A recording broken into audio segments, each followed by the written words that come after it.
Bonsoir à tous, merci de nous rejoindre dans votre émission. Dites-moi tout, docteur.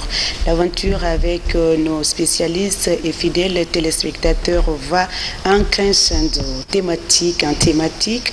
Le sujet que nous avons déniché pour vous aujourd'hui va en droite ligne avec ce qui nous anime tous les dimanches, la prévention chez nos populations. Comme dirait l'autre, vaut mieux prévenir que guérir.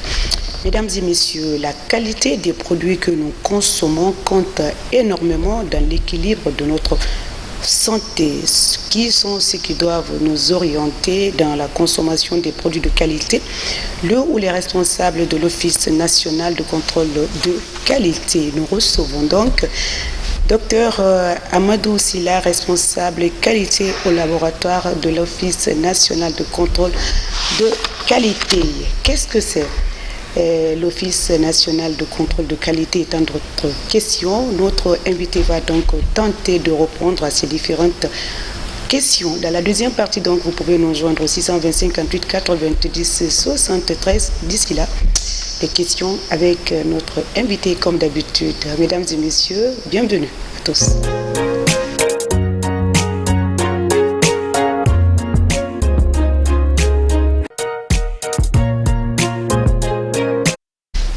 Retour en plateau, merci donc de nous rejoindre, cher public de Dites-moi tout. Docteur, le thème va porter sur les risques liés à l'alimentation. Nous recevons sur ce plateau doctorant en sciences techniques et biologiques, option nutrition, santé, et en l'occurrence docteur Amadou Silla, responsable, qui va donc nous édifier sur les différents points que nous avons commencé à énumérer.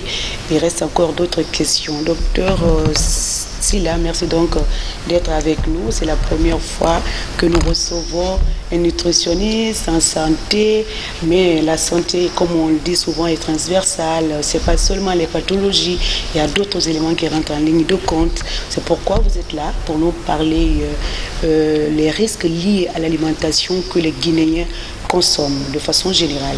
D'abord, il faudrait qu'on comprenne un tout petit peu c'est quoi l'Office national de contrôle de qualité. Ensuite, les autres questions suivront.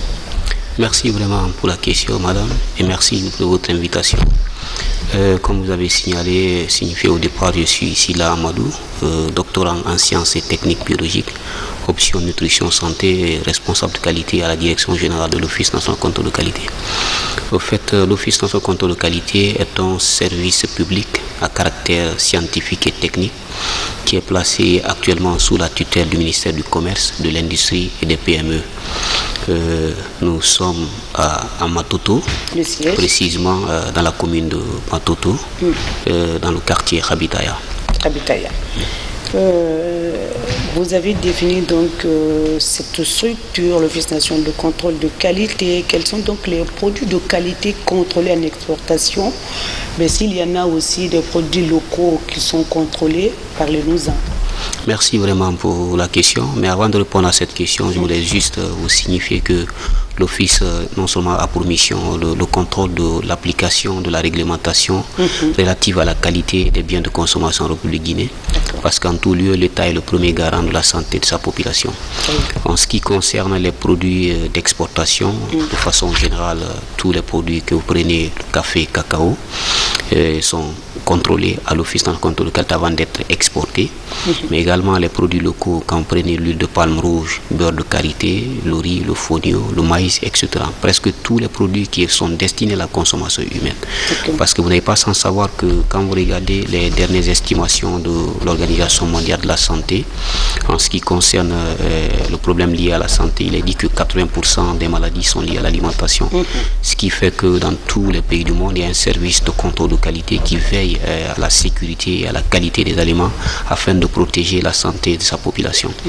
Donc, de façon générale, qu'il soit de production locale ou manufacturée, produits importés, où nous faisons le contrôle afin de garantir la qualité et la sécurité de la population. Vous avez parlé donc, vous avez défini donc la structure. Le siège se trouve à Matoto. Est-ce que les antennes se trouvent dans d'autres communes à l'intérieur du pays? Vous êtes représenté aussi? Merci vraiment pour la question. C'est que l'Office, comme je l'ai dit, c'est un service étatique. On est représenté dans les 5 communes de Conakry et dans les 33 préfectures de la Guinée et les postes frontaliers, mais également au port et à l'aéroport. Partout les aliments transitent parce que, comme je l'ai signifié, il y a les douanes aussi. Et aussi en toute collaboration avec la douane, une équipe mixte qui est là-bas quand vous partez dans les frontières terrestres aussi. Il y a toujours le service de contrôle de qualité associé à d'autres structures afin de veiller à la sécurité et au contrôle des produits afin d'orienter protéger le consommateur. D'accord.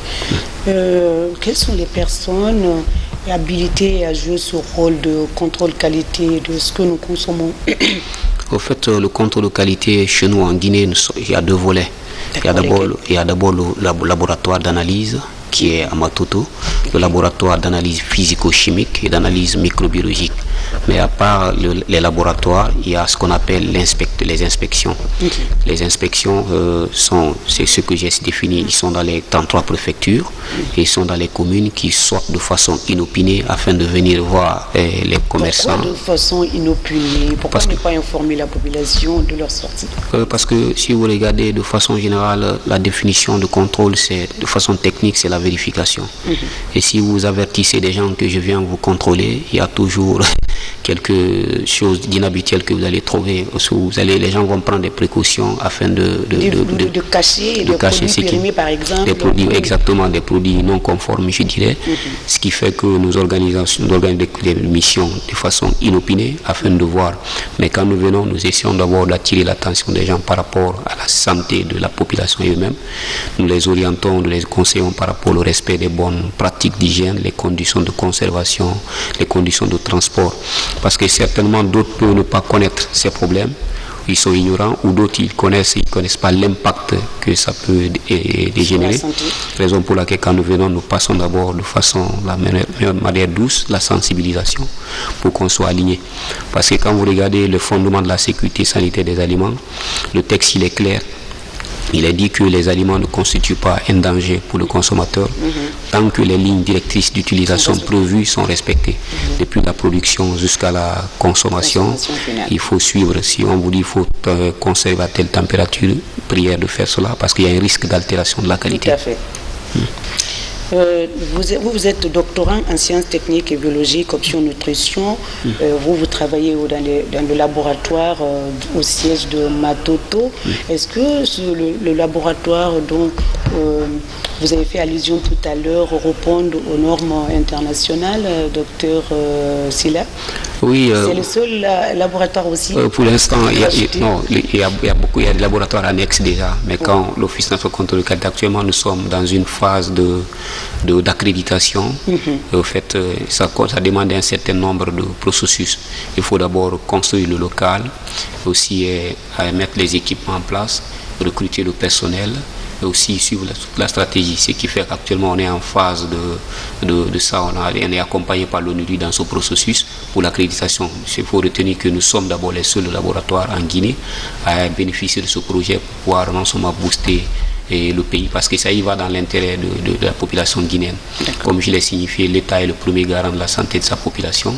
Donc si il n'y a pas un service de contrôle de qualité efficace, donc tous les pays qui n'ont pas un service de ce genre sont considérés comme des dépotoirs d'ordures. Donc on peut envoyer n'importe quel produit dans votre pays, histoire d'avoir du profit, mais la santé de la population en dépend. Donc actuellement, le laboratoire est équipé par un projet qui est déjà là-bas, on appelle cadre intégré renforcé, qui accompagne le service dans l'équipement, la formation du personnel et pour aller à l'accréditation. Vous avez cité les produits contrôlés en exportation, vous avez parlé de cacao, de café, et puis vous avez cité d'autres produits locaux. Oui, beurre de karité, huile d'arachide, pâte d'arachide, en tout cas c'est beaucoup. De quelle façon vous procédez au contrôle, docteur? Le contrôle de façon générale, comme je l'ai signifié, quand on a dit le contrôle de qualité, c'est quoi? C'est l'ensemble de toutes les méthodes et procédés qui permettent de vérifier la conformité d'un produit selon la réglementation, les normes en vigueur ou les recommandations du client. Ça veut dire quoi? Quand nous venons, quand le client peut déclarer je veux exporter tel produit, nous envoie une équipe afin de regarder d'abord quelle est la quantité totale qu'il a, quel est le produit qu'il a. Ensuite, nous-mêmes, nous prélevons ces échantillons, nous envoyons au laboratoire. Et quand nous envoyons au laboratoire, il y a des paramètres spécifiques. Chaque produit a ses critères de qualité pour voir est-ce que ça répond aux critères exigés par les structures en place. Donc nous faisons les analyses physico-chimiques et nous faisons les analyses microbiologiques. Si tout ceci répond aux critères, on délivre un certificat d'analyse signé par le directeur, un document sécurisé qu'on met à la disposition du client pour qu'il puisse envoyer son produit et là où il voudra. Sur le marché, par exemple, comment le contrôle, vous procédez au contrôle avec les femmes du marché, les pâtes d'arachide, les huiles d'arachide, en tout cas toutes sortes de produits et les autres produits de consommation? Ok, de façon générale, comme je vous l'ai dit, vous savez, quand vous regardez la chaîne alimentaire, il y a des grossistes, il y a des demi-grossistes, il y a des détaillants. Il y a des grossistes, des demi-grossistes, il y a aussi des détaillants. Est-ce que vous comprenez? Donc quand nous venons, nos inspecteurs, eux, ils peuvent aller de façon inopinée, ils regardent les conditions qui ne répondent pas, ils prélèvent les échantillons et ils nous envoient. Ça, c'est les cas où nous pourrons sortir de façon inopinée, regarder, parce qu'il faut orienter. Peut-être les gens, ils conservent les produits dans les conditions qu'il ne faut pas. Ils ne connaissent pas. Par exemple, quand on prenait les magasins de stockage de riz, il est dit par exemple que le riz doit être dans un magasin qui est propre, sec et aéré.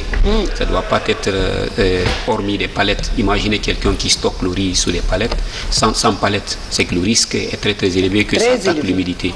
Et quand ça attaque l'humidité, les levures vont se développer, c'est un risque d'altération de la qualité de produit. Donc les inspecteurs sortent de façon inopinée, sensibilisés, prélevés et envoyer l'échantillon. Quand il y a des problèmes, on ne se limite pas à dire que ton produit est bon ou mauvais. Quand c'est mauvais, quelle est la solution? Pour que ça soit tout le temps de très bonne qualité. Nous donnons aussi des bon et mauvais et périmé aussi, hein, parce que... Donc quand c'est périmé, ça c'est un gros problème. Ça c'est périmé, il faut retirer dans le commerce parce que quand Est-ce qu'il y a un avertissement lorsque vous retrouvez des produits périmés dans un magasin par exemple? Est-ce que le vendeur est averti ou bien c'est la répression automatique? Non, pour l'instant, nous, on ne fait pas la répression. Okay. On se dit que peut-être les gens ne comprennent pas ce qu'ils sont en train de faire. On fait la sensibilisation. Quand nous prenons les produits périmés, on te dit voilà, ça, c'est pas bon pour la consommation. Il faut le retirer dans les rayons. Donc, il faut retirer dans les rayons. On fait une notification de saisie si la quantité est énorme et on essaye de retirer dans tout le produit. On met en quarantaine, on fait non seulement un PV lié à ça et toutes les autorités sont impliquées dans ça, la police, la gendarmerie, etc. Et on fait une structure pour la destruction de ces produits. Ok, vous repassez après voir est-ce que le même produit n'est pas retourné dans les rayons? Oui, le problème c'est que le client même est impliqué dans le processus de destruction. Donc il est déjà invité, on fait tout après, on donne des conseils. Si nous retrouvons, c'est quand les forces majeures, la cas de force majeure que nous pouvons faire la répression. Mais pour l'instant, on a opté pour la sensibilisation, la formation et la vulgarisation des textes pour que les gens comprennent. Ok, c'est lorsque c'est le client par exemple qui remarque que dans un magasin il y a des produits périmés, quelle démarche entreprendre pour soit vous contacter ou l'association des consommateurs par exemple? Oui, souvent, parce que vous travaillez parfois avec oui, nous sommes en étroite collaboration avec certaines associations de consommateurs que nous saluons beaucoup, surtout la structure de M. Keita. Oui. Et ils sont très très efficaces. Quand on nous remonte les informations, nous prenons toutes les dispositions qu'il faut. On a déjà un site internet et on a aussi des numéros mis à la disposition des clients.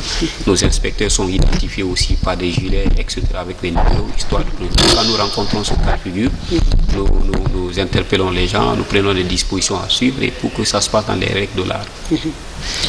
Alors, nous allons afficher le numéro, le 625 48 90 73. Nous allons continuer à sensibiliser la population guinéenne. Alors, docteur Silla, en parlant de toujours sur les produits de consommation de qualité avec la population guinéenne, est-ce que les femmes sont aussi sensibilisées sur ce que vous faites, par exemple, lorsque les produits comme les pâtes d'arachide sont mal conservés dans les magasins, dans les bidons, pas en plastique mais dans les bidons comment on appelle les bidons en aluminium ou en fer, et ça peut dégrader la qualité de l'arachide, même si ça vient dans les préfectures où ça a été bien traité.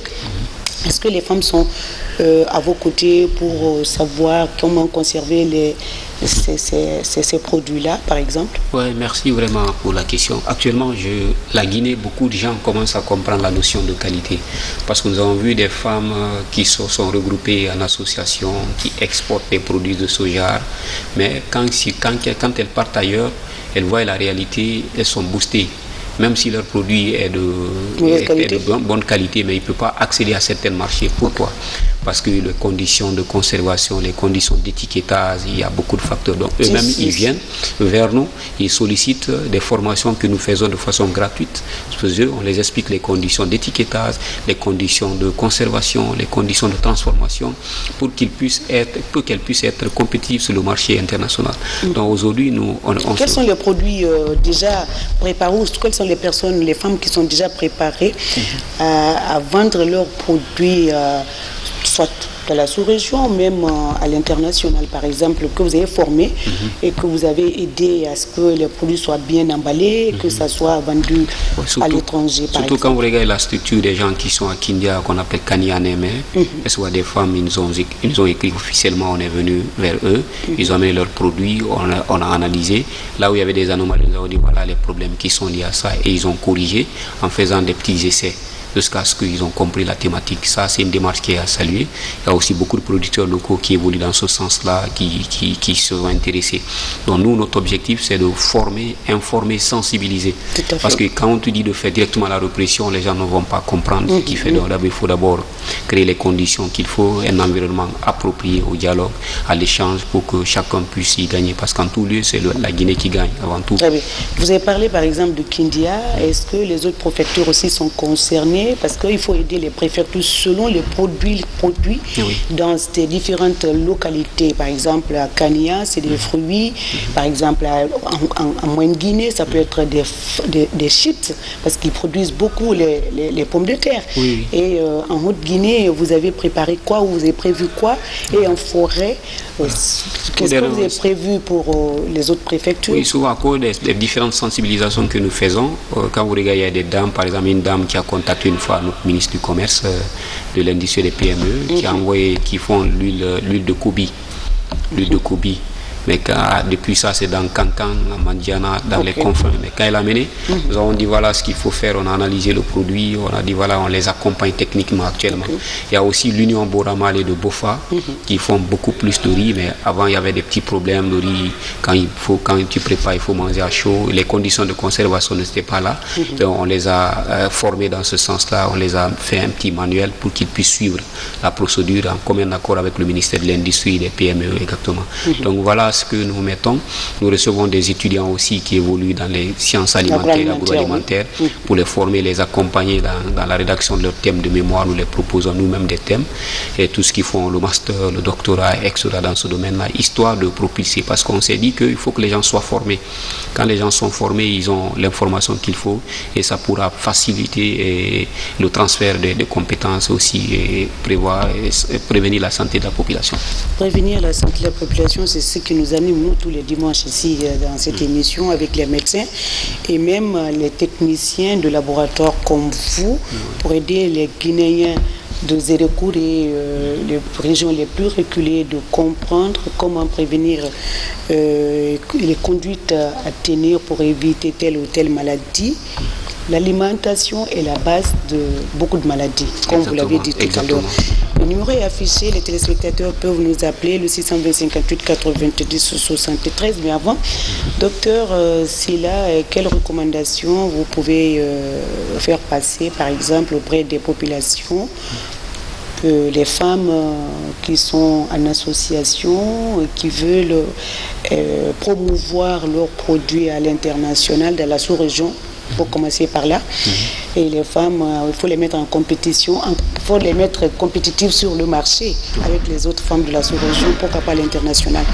Donc les produits, quand même, est-ce que vous avez à votre niveau les produits répertoriés qu'on peut vendre dans la sous-région avec les femmes bien organisées, par exemple? Bon, c'est une très belle question. De façon générale, quand vous regardez que ce soit le fonio de chez nous, que ce soit la pâte d'arachide, que ce soit beurre de karité, le cancan, vous voyez, c'est que ces produits sont de très bonne qualité. Même les fruits de Kenya, les fruits et légumes aussi de Kenya, les mangues séchées, il y a beaucoup de confitures de mangue, il y a des gens qui le font très bien. Parce que la Guinée, on produit quand même, on a beaucoup de produits. On a beaucoup de produits de fruits aussi. Exactement.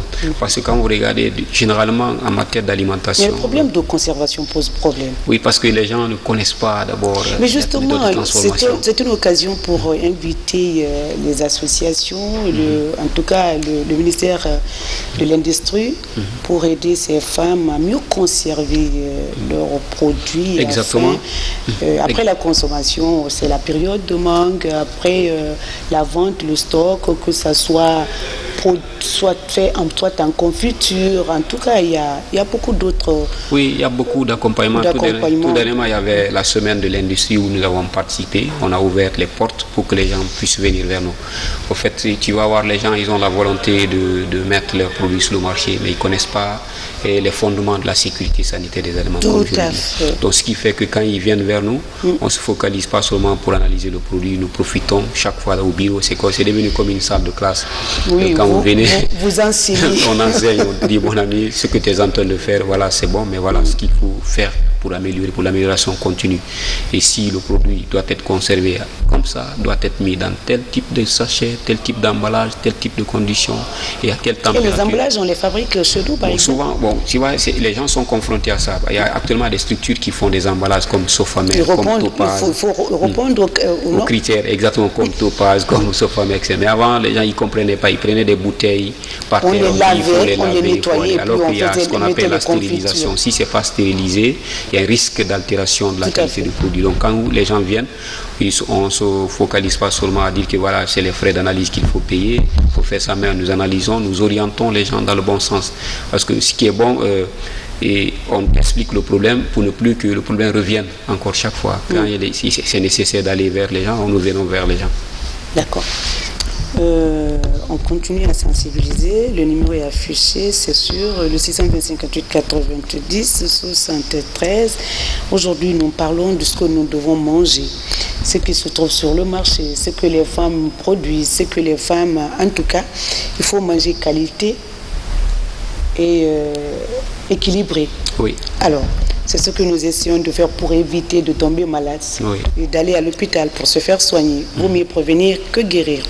Alors, docteur, on continue la sensibilisation. Aujourd'hui, qu'est-ce que vous attendez de vos partenaires, en tout cas le ministère, qu'est-ce qui manque pour que vous soyez, le laboratoire ou en tout cas le personnel de l'office soit bien équipé et...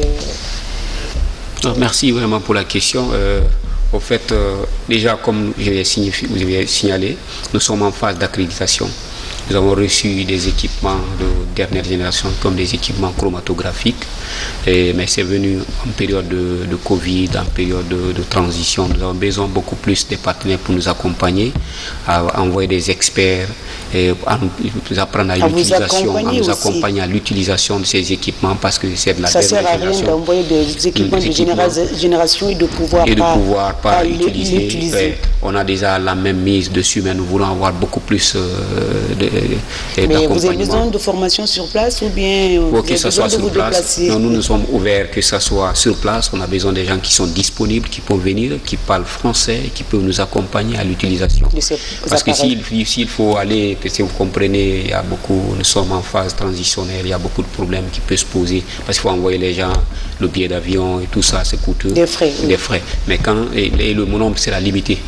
On est obligé d'envoyer 2 ou 3 personnes. Mais si les gens viennent nous trouver sur place, on a un effectif, un bon nombre qui pourront bénéficier de cette formation pour pouvoir booster le laboratoire et accompagner l'État aussi dans ce processus. Mais comme je l'ai signifié toujours, parce que l'État est le premier garant de la santé de sa population. Donc, si le service de contrôle... le contrôle se fait quand même à outrance à Conakry. Vous êtes sur les marchés, dans les magasins, au port, dans les aéroports, en tout cas au niveau des frontières également, est-ce que vous êtes, le même contrôle s'effectue de la même façon à l'intérieur du pays, docteur Rossila?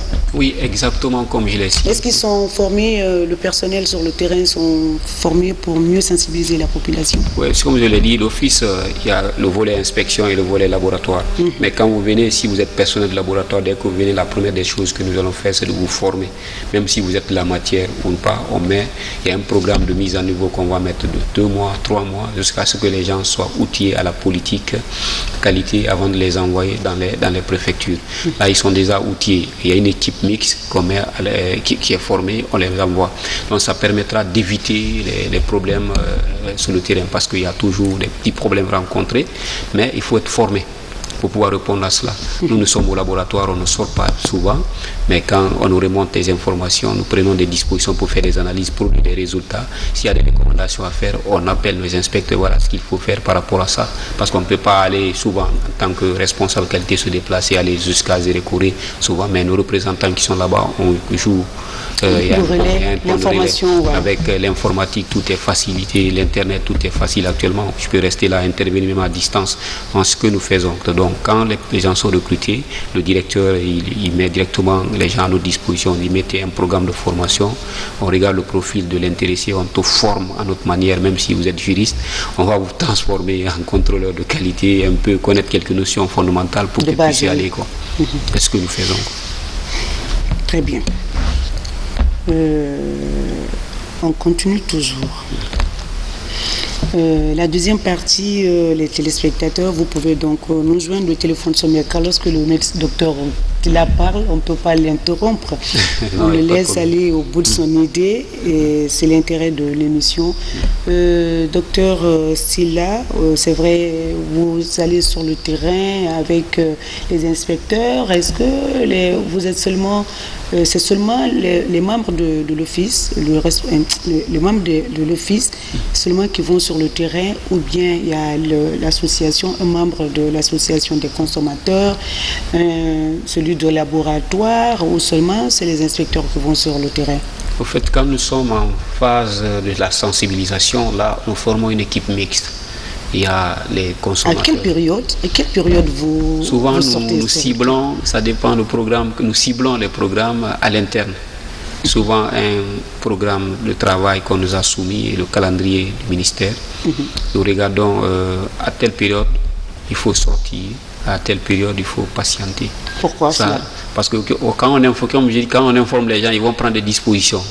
Mais souvent, quand vous regardez les périodes à l'approche du Ramadan, à l'approche des fêtes, à l'approche des voyages, les gens envoient n'importe quoi. Donc, les grands événements, par exemple, les gens profitent pour faire écouler les produits qui ne sont pas conformes.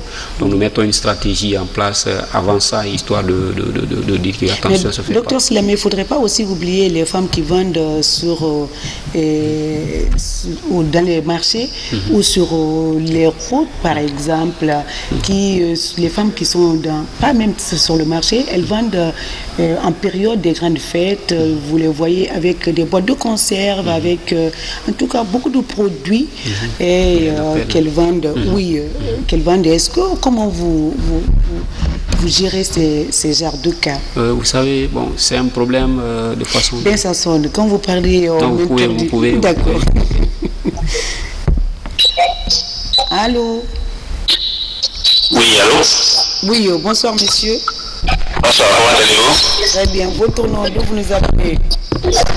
C'est Mamadi, j'appelle de Zérékoré. Vous appelez de Zérékoré, d'accord. Monsieur Mamadi, nous vous écoutons. Alors, puisque Zérékoré est une zone frontalière à des pays voisins comme la Côte d'Ivoire, le Libéria, je voudrais savoir si l'office a une antenne ici pour pouvoir contrôler les aliments qui sont importés de ces pays voisins.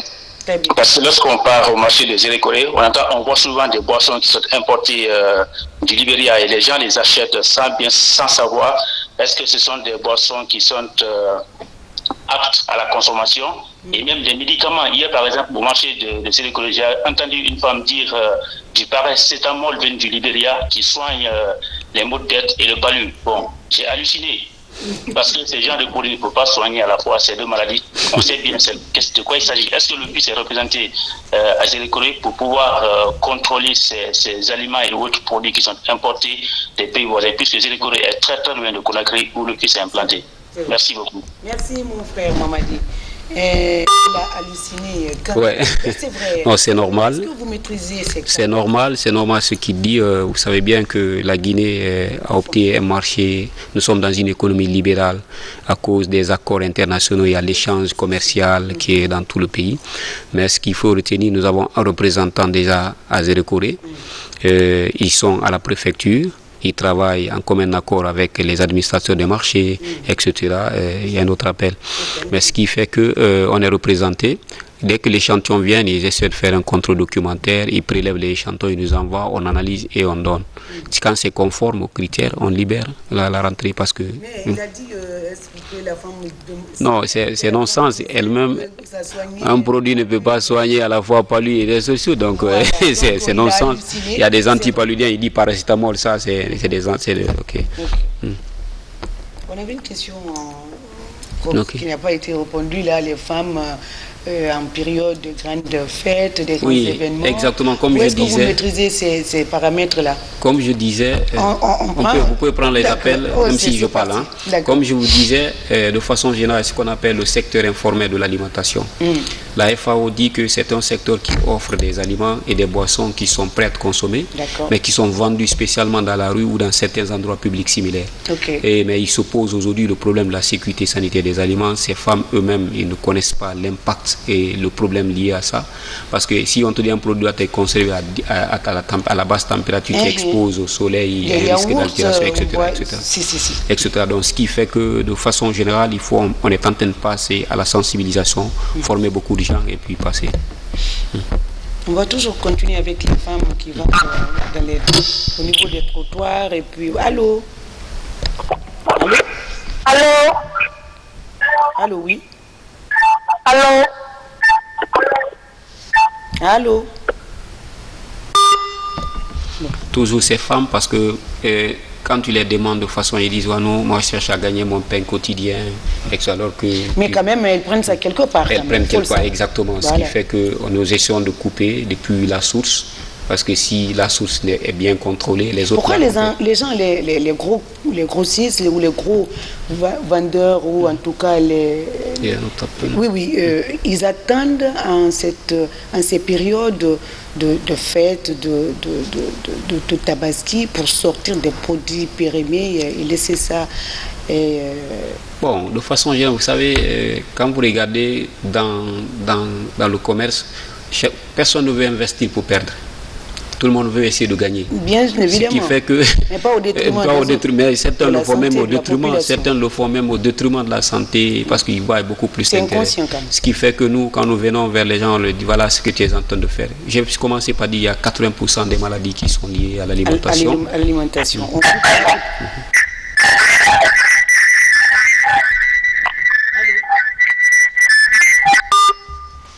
Comme je disais... C'est pour les téléspectateurs, je crois que c'est écrit en bas de l'écran. Lorsque vous posez des questions, éloignez-vous de votre poste téléviseur pour nous permettre, si nous on coupe, et que c'est pas de notre faute quoi. Et ici, s'il y a trop d'écho, on ne peut pas... Le médecin, docteur Silla, ne pourra pas vous satisfaire. Au poste téléviseur, s'il vous plaît. Voilà. Comme je disais, c'est que toujours la paix il y a. Ben... On peut le permettre. Oui. Allô? Oui. Bonsoir madame. Bonsoir monsieur, votre nom, vous appelez vous? Je reprends Ousmane Dramé. Je vous appelle de Bessia. D'accord. Avant tout d'abord, je tiens à remercier votre invité, M. Silla, M. Amadou Silla, M. que je comprends très bien. Donc, nous suivons avec un grand intérêt son intervention. La qualité, vraiment, c'est une chose qui doit intéresser tout le monde. Surtout le contrôle. Donc, je veux juste vous poser une question. Allez-y.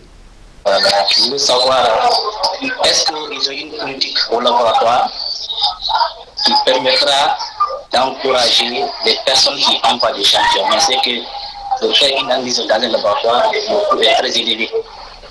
Est-ce qu'ils ont une politique interne qui permettra vraiment d'encourager les personnes qui envoient des champions pour une analyse? Je vous remercie. Vous avez compris? Oui. Je remercie vraiment M. Dramé.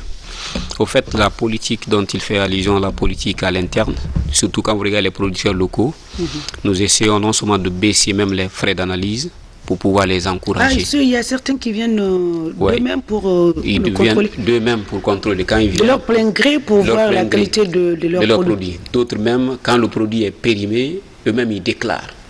Donc c'est des actes salutaires. Salutaires, vraiment. Nous venons vers eux, nous les encourageons, nous les félicitons. Même sur les tarifs, nous essayons de les accompagner pour que ça se passe dans les... Parce qu'eux-mêmes, ils ont compris la politique. Donc à l'interne, nous sensibilisons, nous formons, nous accompagnons. D'accord. Allô? Allô, oui. Bonsoir. Oui, bonsoir. C'est les enfants qui s'amusent à appeler. Ouais, On ne sait pas qui appelle, on décroche. Donc ici, c'est pour poser des questions, pas pour appeler. D'accord, les enfants? Allô? Allô, bonsoir. Ben, si c'est pas pour poser des questions, c'est pas la peine. Tu as l'air... Allô? Allô? Oui, c'est des enfants, c'est pas la peine. Ils sont tous à la maison, ils regardent la télé et puis voilà. Ils ont un téléphone à côté, ils appellent. Pas pour les enfants, c'est pour les personnes qui enrichissent, qui donnent leur contribution à améliorer la qualité de l'émission, pas pour s'amuser les enfants, d'accord? Regardez les dessins animés. Allô? Allô, bonsoir madame. Oui, bonsoir monsieur. Votre nom, d'où vous nous appelez? Je vous appelle de Kipé. Oui. Nous vous écoutons, monsieur Abouakar. Vraiment, votre invité, il est très excellent. Merci. Monsieur Silla, en question, moi je suis allé là-bas. Contrôle de qualité, je voulais faire des gingembre. Oui. C'est-à-dire la production traditionnelle. Je voulais mettre ça en œuvre pour pouvoir créer l'emploi. Il m'a beaucoup conseillé. D'accord. Les conseils qu'il m'a donné, vraiment, j'ai suivi ça et je vois que c'est la réalité. D'accord. L'argent est bon, mais il faut... La santé aussi est plus que l'argent. Parce que tu ne peux pas créer pour créer seulement. Il ne faut pas vendre les produits pour vendre seulement. Il faut compter sur la santé de tes voisins, de tes amis. Donc vraiment, je l'apprécie pour ça. Et que je vais vous dire, ils n'ont qu'à beaucoup multiplier l'effort pour les produits qui sont sur le marché. Il y a des produits sur le marché, vraiment, c'est pas de la qualité. Pas du tout. Actuellement, chacun fait ce qu'il veut. Donc, ils n'ont qu'à multiplier l'effort pour le marché, vraiment. Seulement, c'est les petits mots que je peux vous dire. Vraiment, je suis content de vous et votre émission. Merci beaucoup. Merci. Merci Alors, beaucoup. il vous remercie, il vous félicite, mais il vous demande de redoubler d'efforts. Ouais, y a pas parce de que problème. sur le marché, nous connaissons les consommateurs, on sait ce qui se passe. C'est vrai. Exactement. Et c'est vrai, le Guinéen se permet de faire des choses à sa guise et c'est pas normal. Alors en travaillant, tu travailles pas pour toi seul, mais pour les autres. Voilà. C'est comme si quand Corona était venu, on dit de se protéger, mais pas pour soi, mais pour l'autre. Tout ce qu'on fait, ça doit être dans l'intérêt de tous. C'est parti. Bon, comme il a si bien dit, c'est ça. Au fait, quand vous venez chez moi, mon bureau est devenu comme une salle de classe. Non, vous enseignez, d'accord. Parce que dès que vous venez... La porte est grandement ouverte. Allô? Allô, bonjour madame. Oui, mon frère, bonjour. Vous allez bien? Très bien. Votre nom, vous nous appelez d'où? Je m'appelle Hadji Diallo, vétérinaire. Vétérinaire, nous vous écoutons. Je voulais poser une question par rapport à l'huile rouge là. Oui. On prie qu'à certaines femmes là, arrivées, par exemple à Conakry ici, dans la période de pluie là, on met la soude caustique dans l'huile pour faire fondre quoi, pour ne pas que ça soit compact là. Maintenant, comment ils peuvent détecter des choses comme ça là, leur niveau service de contrôle là? D'accord. S'ils n'ont jamais rencontré un cas comme ça là, comment ils peuvent détecter ça dans les marchés? C'est vrai. Merci vraiment pour la question. Effectivement, ce que mon cher ami dit, ça, c'est des pratiques déloyales qui ne doivent pas être faites. Les gens pensent que quand l'huile s'endort, il faut mettre la soude, alors que la soude, c'est un produit. Mais avant, les gens mettaient le feu en bas du bol exactement. En aluminium. Alors que c'est un produit qui est très très dangereux. Est-ce que tu l'as? Mais l'analyse est très simple. Même si vous prenez un indicateur coloré, vous mettez dans phénophtalène, là, ça change de couleur. Ça devient rose même automatiquement. Wow. Ça, c'est la soude plus. Est-ce que vous faites ça avec les femmes du marché, par exemple? C'est ce qu'on est tenté. Souvent, quand les gens viennent, on leur montre, eux-mêmes, ils voient la réalité et c'est pas bon. En plus de ça, ils mettent les colorants comme le Soudan, etc. Ça, c'est pas bon. C'est l'objet de nos équipements-là qui sont venus spécialement pour ça. On doit être formé à leur utilisation pour pouvoir monter à la population. Okay? Parce qu'à un moment donné, même l'Union européenne avait écrit que les huiles qui vont quitter la Guinée. Interdit. Donc, ça veut dire qu'il faut que les gens sachent que c'est pas bon. C'est pas bon. On n'a pas rencontré d'abord ce cas de figure. Et quand c'est interdit à l'international, c'est nous qui consommons ici. C'est un gros problème. Mais on n'a pas rencontré ce cas de figure où on met de la soude, mais nous savons que certaines utilisent, etc. Mais c'est pas bon. Allô? Allô? Oui. Allô? Allô, oui. Bonsoir, monsieur. Bonsoir. Votre nom, d'où vous nous appelez? C'est Kamano Eli, Agbesia. Monsieur Eli, nous vous écoutons, monsieur Kamano. Voilà. J'appelle concernant l'alimentation. D'accord. Nous vous écoutons. L'alimentation, parce que moi, j'ai le groupe, je suis de groupe sanguine. A+. D'accord. Maintenant, je vais savoir l'aliment que je dois utiliser. Oh là là, oh là là. Monsieur Kamano, vous êtes. C'est pas le thème du jour. Non, mais on va les édifier. D'accord, c'est pas le thème du jour. Je pensais que nous sommes toujours avec Dr Cécile. Alors, s'il peut vous apporter quelque chose en tant que nutritionniste, voilà. il va le faire tout à l'heure, d'accord? Ok. Sinon, aujourd'hui, c'est l'alimentation de façon générale. C'est compris, mais c'est une très bonne question. Il faut que les gens comprennent. Vous savez, la nutrition englobe tous ces aspects. Et quand vous regardez la nutrition, en fonction de leur rôle qu'ils jouent dans l'organisme, les aliments sont répartis en 3 groupes. Il y a ce qu'on appelle les aliments protecteurs, constructeurs et énergétiques. Que ce soit de groupe A, de groupe B ou de groupe O, 0 en un mot, aucun aliment n'est spécifique à un groupe sanguin spécifique. Okay. Les gens sont en train de divaguer dans certains débats scientifiques jusqu'à preuve du contraire. Tous les textes scientifiques sont unanimes. On a besoin de ces 3 groupes d'aliments combinés, consommés quotidiennement pour prévenir la survenue de la malnutrition et que l'organisme puisse fonctionner de façon générale. Le groupe sanguin, ça, c'est des caractères héréditaires. Tout à fait. Mais l'alimentation, les aliments sont le carburant de l'organisme. Vous ne pouvez pas dire que vous pouvez vivre uniquement des aliments protecteurs. Non, ou vous pouvez vivre des aliments énergétiques. Chaque aliment apporte sa part de contribution. Mais aujourd'hui, docteur, il y a des végétariens, il y a ça c'est un choix. C'est un choix. Mais ils ne meurent pas quand même. Hein. Mais c'est un choix. Mais c'est qu'on a bien Est-ce qu'ils ont ces 3 éléments de mais les végétariens, vous savez, quand vous prenez, il n'y a pas dit qu'ils sont préparés. Il y a des aliments. Il y a beaucoup de groupes aujourd'hui. Oui, c'est ce que je vous dis. Mais quand vous prenez les végétariens, quand je ne mange pas la viande, je mange le haricot. Le haricot est riche en protéines. Parce que ça, c'est une protéine végétale.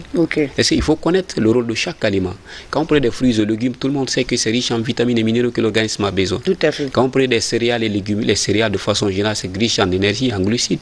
Et quand on prenait des protéines, ça, c'est la croissance. Donc chaque aliment joue son rôle spécifique dans l'organisme. Très bien. On a oublié de lire des textos là, ils vont me tirer les oreilles. Allô? Oui, après cet appel, on va lire quelques messages. Oui, messieurs, votre nom, vous nous appelez d'où? Oui, votre nom, vous nous appelez d'où? Oui, bonsoir, c'est M. Silla Abdoul. Oui, M. Silla, oui. Abdoul Antoine depuis Kindia. Nous vous écoutons. Juste poser une question à M. Silla. Hein? Oui, qui veut poser une question à M. Silla. Allez-y. Alors? Oui, nous vous écoutons. Posez la question. Ok, monsieur Silla, c'est Antoine Ikindia Silla. Ok, ok. Juste, je voudrais, parce que bon. Alors? Oui, je vous Nous reçois. vous écoutons. Allez-y. Ok. Voilà, parce que bon, il disait tout à l'heure, ils ont des représentants dans les préfectures. C'est juste pour connaître, juste parce que nous aussi, on a des organisations, on a des jeunes qui sont dans les préfectures qui défendent des consommateurs. Oui, qui défendent des consommateurs. Mais jusqu'à présent, on n'arrive pas à être en contact avec ceux Le contrôle de qualité. L'Office national de contrôle avec de... ces gens-là. Vous voyez, quand on part vers eux, ils se méfient quoi. Ils se méfient. Ils disent, ah mais le gars là sont venus par rapport à quoi. Vous voyez, c'est par rapport à tout ça. Je voudrais, si juste tu peux... Vous avez besoin d'un contact par exemple? Allô?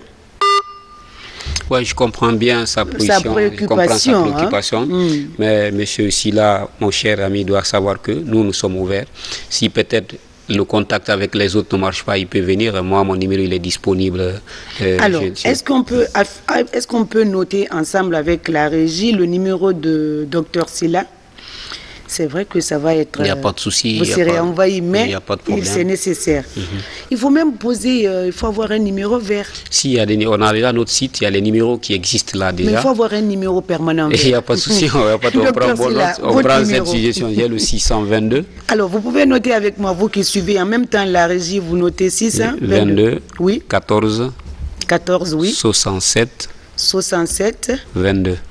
22. 622. 14 67 22.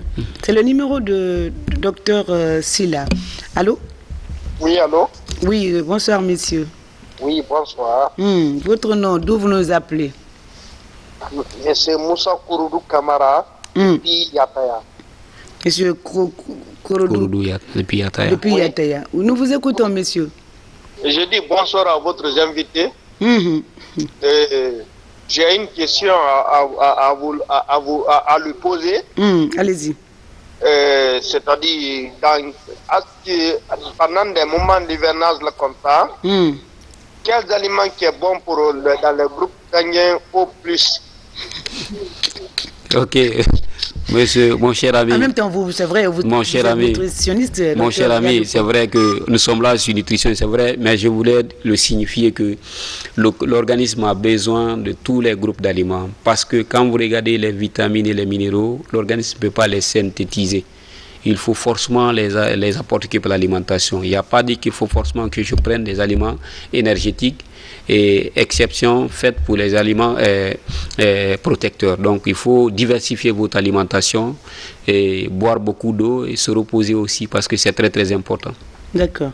Le numéro de docteur est affiché. Il y en a qui demandent ici le 622 14 67 22. C'est peut-être affiché, mais vous pouvez noter. Docteur, on demande votre numéro là par message. Il n'y a pas de souci. Vous allez rappeler après. Pourquoi les aliments ne sont pas contrôlés à Conakry? À Conakry, ici, on nous mange autant que nous... Oh là là.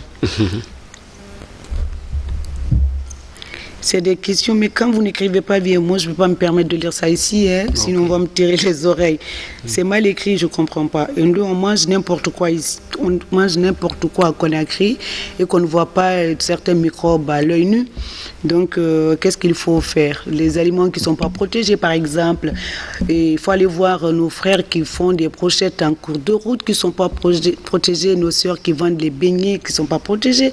Mais c'est vrai, il faut avoir aussi un éventail de personnel, docteur Silla. Oui, exactement. Ce qu'il dit, c'est très, très intéressant. Il y a un projet même en cours. Voilà. On va prendre cet appel. Allô? Allô? Allô, bonsoir madame. Oui, votre nom, monsieur, d'où vous nous appelez? Le commandant Bokar Diawara de l'armée de l'air à la retraite. Oui, monsieur, commandant, nous vous écoutons. Voilà, je voulais poser une question à monsieur Silla. D'accord. Allez-y. Par exemple, quelqu'un qui fait partie du groupe au plus. D'accord. Quels sont les conseils que vous pouvez lui prodiguer concernant son alimentation, ainsi de suite. Voilà. Ok, je comprends. Rapidement, on n'a plus le temps, ça va être la dernière question, on ne pourra plus lire de messages non plus. J'ai compris. Donc ça, c'est vraiment intéressant. On est dans le contexte nutrition. Vous savez, il y a ce qu'on appelle les besoins nutritionnels. Les besoins nutritionnels représentent de façon générale la quantité d'énergie et de nutriments nécessaires chaque jour à l'organisme pour son bon fonctionnement. Que vous soyez de groupe B+, A+, ou O, je vous dis bien, jusqu'à preuve du contraire, il n'y a aucun texte scientifique qui dit qu'il faut forcément privilégier tel groupe et oublier ces groupes. Ce qu'il faut retenir en matière d'alimentation, il faut diversifier les aliments. En fonction de leur rôle qu'ils jouent dans l'organisme, les aliments sont répartis en 3 groupes. Je vous dis bien, il y a des aliments protecteurs, constructeurs et énergétiques qu'il faut consommer quotidiennement en combinaison. D'accord. Pour avoir un régime équilibré et pour prévenir la survenue des complications. Donc, il n'existe pas d'un aliment spécifique pour tel type spécifique. Très bien. Alors, la semaine prochaine, c'est sûr, on va recevoir le boss, le directeur général, s'il est disponible, il devrait être avec nous. Oui. Mais compte tenu de ses occupations, il n'est pas venu. Oui. On va parler la semaine prochaine les aspects politiques, institutionnels, etc. Il n'y a pas de souci. Donc, c'est sur c'est notre qu'on va vous dire au revoir, docteur Sylla, d'être venu de partager votre expérience avec nous, d'aider à mieux comprendre ce que nous devons consommer, ce que nous ne devons pas consommer et ce que vous faites pour aider la population à manger sainement. On se retrouve donc la semaine prochaine. Merci à l'équipe technique qui m'accompagne tous les dimanches pour la réalisation de cette émission. Je profite pour faire coucou à ma coiffeuse de tout le temps, Madame Sylla Nene Aïssissé, et coucou également à ma copine, Madame Keita Esther Faber depuis Allemagne. Un bon séjour à Madame Marie-Noël Kagwadino, à ses filles Marie-Claire et Agnès. On se retrouve donc la semaine prochaine. D'ici là, mangez de façon équilibrée. Merci beaucoup.